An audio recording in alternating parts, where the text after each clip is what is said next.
स्वागत है आप सभी का संदीप सर के YouTube चैनल में। हमसे जुड़े सो मित्रों का, विद्यार्थियों का, दोस्तों का मैं अपने चैनल में स्वागत करता हूं। और जो विद्यार्थी हमसे पहली बार जुड़े हैं संदीप गौर सर को YouTube चैनल में सब्सक्राइब कर लीजिएगा, जिससे आगामी भविष्य में आने वाले हर एक वीडियो का नोटिफिकेशन दोस्तों आप तक आसानी से पहुंच सके। दोस्तों आज की कक्षा काफी महत्वपूर्ण होने वाली है, क्योंकि यदि आप भी मध्य प्रदेश में होने वाले आगामी MP पटवारी, MPSI, वन रक्षक, नगर निगम इन सभी महत्वपूर्ण एग्जाम की तैयारी कर रहे हैं तो आज की क्लास आज अंत तक हमारे साथ बने रहिएगा। काफी महत्वपूर्ण वीडियो आज का होने वाला है, क्योंकि आज हम हिंदी की साहित्य में, हिंदी में प्रमुख कवि या लेखकों के जो उपनाम हैं, जो लोकप्रिय नाम है, वो मैं आपको बताने वाला हूं। अब लोकप्रिय नाम, कवियों के नाम तो कोई भी पढ़ा देगा, कहीं से पढ़ लेंगे, किंतु आज जितने भी महत्वपूर्ण कवियों के नाम मैं आपको बताने वाला हूं, शानदार कतई जहर ट्रिक से बताने वाला हूं। सारे कवियों के नाम यहीं पर मैं दोस्तों नगद केस आपको याद हो जाने। चले दोस्तों, तो फिलहाल आज कक्षा प्रारंभ करने से पहले जान लेते हैं आज का मोटिवेशनल क्वाट से, जो आपको ऊर्जावान बनाएगा, चेहरे पर मुस्कान लाएगा, आपको आपकी मंजिल के प्रति दो रफ्तार से आगे बढ़ाएगा। तो क्या आज का मोटिवेशनल क्वाट कि भाई जो बीत गया उस पर बात मत कीजिए, जो बीत गया उस पर बात मत कीजिए, और जो वक्त रह गया उसे बर्बाद मत कीजिए, उसे बर्बाद मत कीजिए। इसलिए दोस्तों बदल जाओ वक्त के साथ या फिर वक्त बदलना सीखो। क्या बदल जाओ वक्त के साथ या फिर वक्त बदलना सीखो। चलिए तो इस जबान संदेश के साथ मैं संदीप गौर आप सभी का स्वागत करते हैं आज के अपने जानदार शानदार सेशन का आगाज करता हूं। चलिए तो जैसा आप डिस्प्ले स्क्रीन पर देख पा रहे हैं, कवि या लेखकों के उपनाम कतई जहर ट्रिक से वैसा मैं आपको बताने वाला हूं। 100% 2 से 3 क्वेश्चन आप 100% अपने पक्के कर सकते हैं। चले अब बात करें सबसे महत्वपूर्ण पहले लेखक या कवि की। इनका नाम देखिए जयशंकर प्रसाद, और जयशंकर प्रसाद का जो उपनाम है या जो लोकप्रिय नाम है, जो इन्हें उपाधि दी जाती है, वह इनका नाम है भाई साहब कलाधर। अब देखिए कलाधर, या फिर बात करें इन्हें हिंदी कविता का सुमेरु कहा जाता है। महत्वपूर्ण तो यह है सर, याद कैसा रखे, देखिए इसकी शानदार कतई जहर ट्रिक क्या होगी। देखिए हमने कहा जयशंकर प्रसाद को किस नाम से जाना जाता है, कलाधर। और आप सभी जानते हैं कलाधर का मतलब होता है कला को धारण करने वाला। बताइए 16 कलाएं किसके पास होती है, चंद्रमा के पास होती है।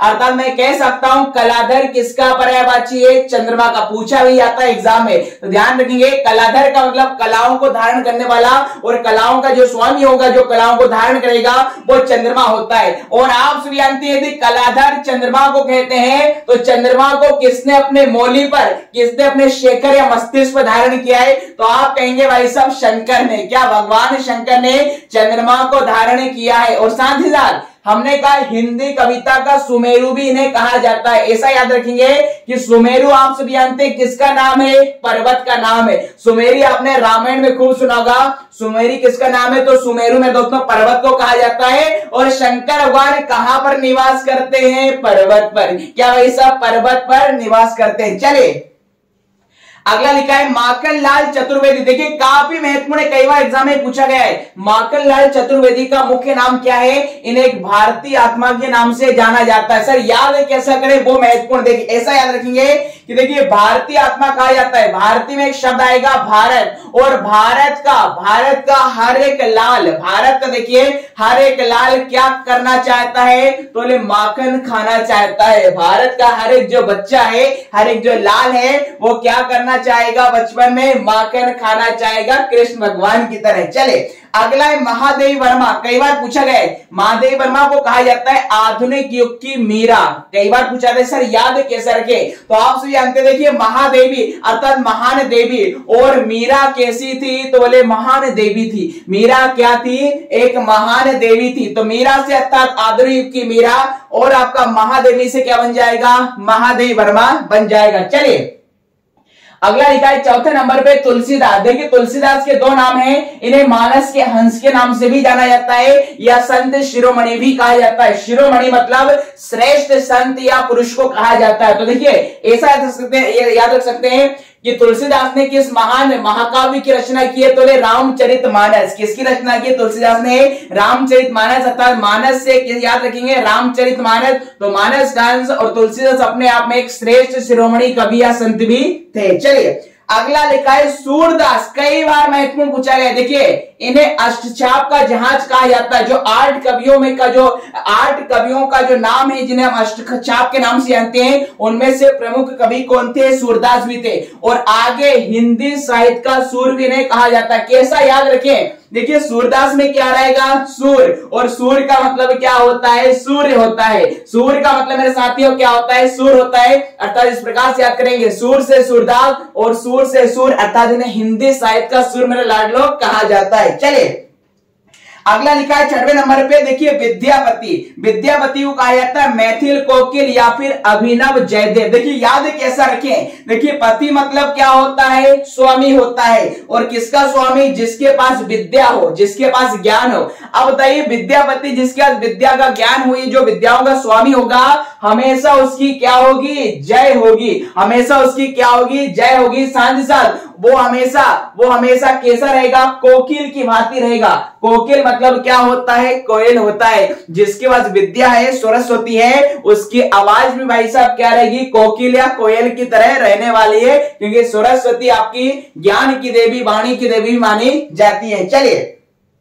वाल्मीकि को सिंपल याद रखेंगे, आदि की भी अर्थात प्राचीन समय का जो कवि, प्रारंभ का कवि माना जाता है। इस प्रकार स्वयंभू को अपभ्रंश का वाल्मीकि कहा जाता है। अपभ्रंश में सबसे ज्यादा रचनाएं करने वाले कवि कौन है? स्वयंभू है। तो आप इन्हें डायरेक्टली ऐसे याद रखेंगे। चलिए अगला लिखा है सरहपा। देखिए सरहपा कई बार पूछा जाता है। एक आपसे पूछा जाता है हिंदी का प्रथम कवि, और एक पूछा जाता है प्रथम सूफी कवि। दोनों में विद्यार्थी कंफ्यूज हो जाते हैं। शानदार आपको ट्रिक बता रहा हूं, ऐसे याद रखें।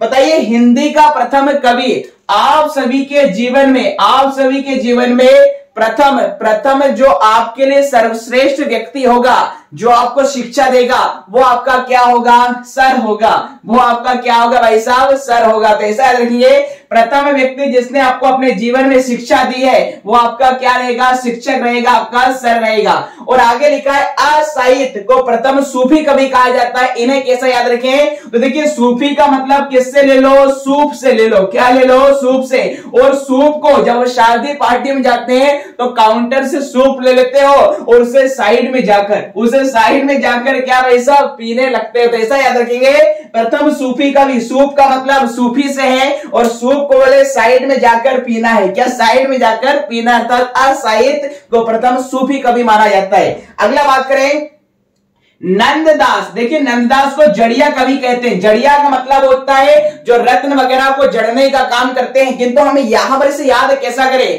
तो देखिए नंददास में एक शब्द आएगा नंद, और आप सभी भाई साहब देखिए बहू और नंद की, जब एक लड़की आपके अपने ससुराल जाती है, वहां पर उसका सामना नंद से होता है। नंद और बहू की नोकझोंक चलती है। तो मान लीजिएगा जैसे कोई आपके ससुराल में कोई बहू गई है, नंद से उसकी लड़ाई हो गई, और उसने नंद को क्या जड़ दिया? थप्पड़ जड़ दिया भाई साहब। नंद को क्या जड़ दिया? थप्पड़ जड़ दिया। तो जड़िया का मतलब क्या है? जड़ दिया। तो जड़िया कवि किसने जड़ दिया? तो भाई साहब नंद को जड़ दिया। चलिए आगे 12वें नंबर पर लिखा है केशव दास। देखिए केशव दास को कठिन काव्य का प्रेत अर्थात भूत कहा जाता है, क्योंकि केशव दास की जो रचना है, उनकी जो भाषा है, काफी मेरे दोस्तों क्लिष्ट मानी जाती है। कठिन शब्दों का इन्होंने प्रयोग किया है।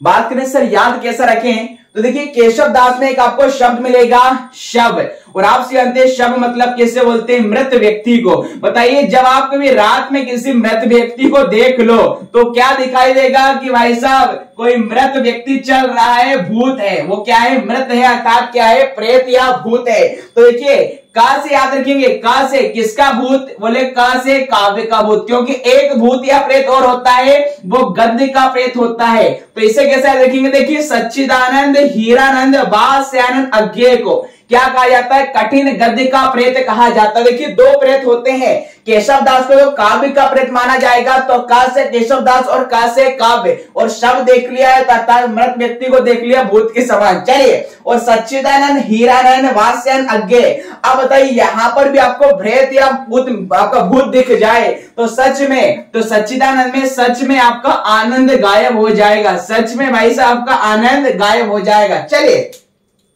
आगे लिखा है मतीराम। देखिए मतीराम को कहा जाता है पुराने पंथ के पथिक। कैसा, याद रखें। देखिए पथिक मतलब होता है राहगीर। पथिक मतलब जो रास्ते से गुजरने वाले लोग हैं तो उन्हें कहा जाता है। और बताइएगा कोई व्यक्ति राह से चल रहा है, रास्ते में डर लग रहा है, तो बीच में वो राम राम राम राम क्या बोलता है, राम राम राम कह के वो राहगीर अपने राह को भाई साहब के सफर को तय करेगा। चले घनानंद में लिखा है प्रेम की पीर का कवि। बताइए घनानंद एक शब्द मिलेगा आनंद।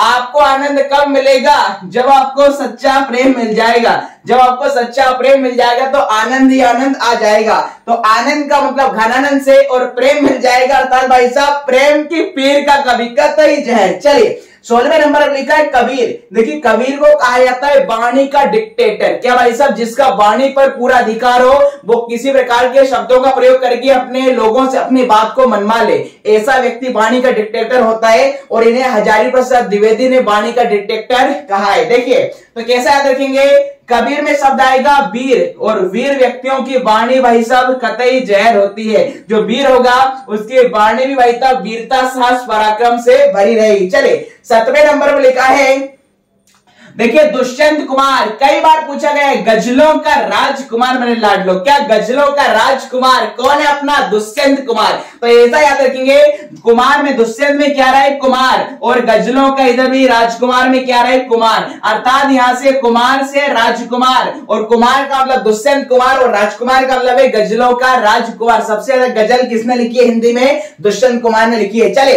18वें नंबर पर लिखा है सूर्यकांत त्रिपाठी निराला। अब देखिए सूर्यकांत त्रिपाठी निराला का उपनाम भी कई बार एग्जाम में आए हैं। इन्हें किस नाम से जाना जाता है, महाप्राण के नाम से। किसके नाम से, महाप्राण के नाम से। कैसा, याद रखें। देखिए सूर्य संपूर्ण जगत में सभी प्राणियों को प्रकाश देगा, अर्थात वह क्या होगा, प्राण के समान होगा। सभी को देखिए सूर्य क्या देगा, प्रकाश मिलाएगा, अर्थात वो महान है, सभी जीव जंतुओं का क्या है, प्राण है। चले 9th नंबर पर लिखा है सुमित्रा नंदन पंत। देखिए सुमित्रा नंदन पंत को कहा जाता है प्रकृति के सुकुमार कवि। क्या भाई साहब, प्रकृति का सुकुमार कवि। तो इसे डायरेक्टली याद रख लो। अगला है आपका 20वें नंबर पे मैथिली शरण गुप्त। क्या, मैथिली शरण गुप्त। देखिए मैथिली शरण में एक शब्द मिलेगा, इन्हें कहा जाता है राष्ट्र कवि या फिर दद्दा। क्या कहते हैं, राष्ट्र कवि या दद्दा। और राष्ट्र कवि की उपाधि इनकी एक जो रचना थी भारत भारती। भारत भारती में तत्कालीन मुस्लिम और हिंदुओं प्रेम भाईचारे का अच्छा वर्णन किया गया था। इसी को देखते हुए 1912 में 1913 में राष्ट्र कवि की उपाधि महात्मा गांधी ने दी थी। चलिए तो इन्हें राष्ट्र कवि दद्दा कहा जाता है। कैसे याद रखिए, देखिए मैथिली शरण गुप्त में एक शब्द मिलेगा शरण। और बचपन में आप अपने दादा की क्या जाते थे, बोले शरण में जाते थे। जब भी माँ पिताजी मारते थे आप किसकी शरण में पहुंच जाते थे, दद्दा की शरण में पहुंच जाते थे। और कैसे, गुप्त तरीके से, चोरी से भाई साहब। चले तो इस प्रकार से 20 कवियों के हमने कवियों या लेखकों के उपनाम या फिर हमने लोकप्रिय नाम या छद्म नाम या फिर जो उपाधि दी गई थी किसी व्यक्ति के द्वारा, वो मेरे में 10 साथियों देखे। चले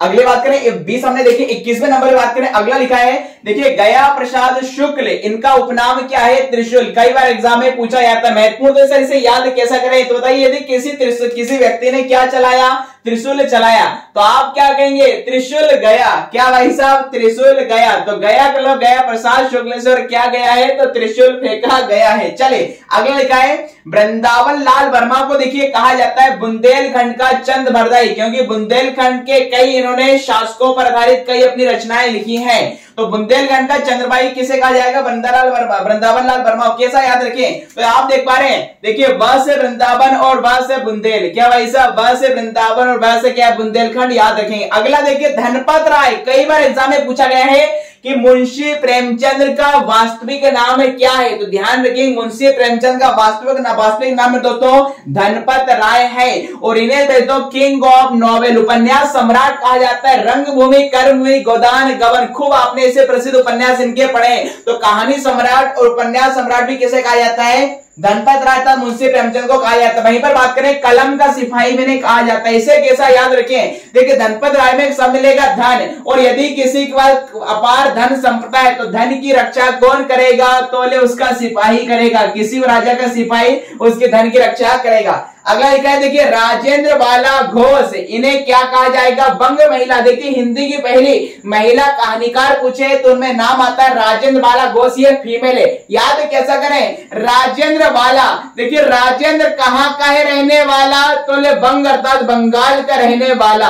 राजेंद्र कहाँ का रहने वाला? तो ले वंग अर्थात बंगाल का रहने वाला। चले अगला है किशोरी लाल वाजपेयी। देखिए इन्हें कहा जाता है हिंदी का पाणिनि। क्या हिंदी का पाणिनि किशोरी लाल वाजपेयी को कहा जाता है? इनका तो नाम ही काफी, आपने कई बार इनका नाम सुना है। चलिए अगले बात करें शमशेर बहादुर सिंह। नाम से स्पष्ट वैसा कवियों का कवि। अरे कवियों का कवि वही तो होगा जो शेर होगा, जो सबका बाप होगा, जो सबका शेर होगा। चले बाल मुकुंद गुप्त को कहा जाता है शिव शंभु। इनका उपनाम क्या है? शिव शंभु। तो बाल का मतलब बालक से, बालक छोटे छोटे क्या करेंगे? बोले शिव जी की आराधना करेंगे। क्या करेंगे?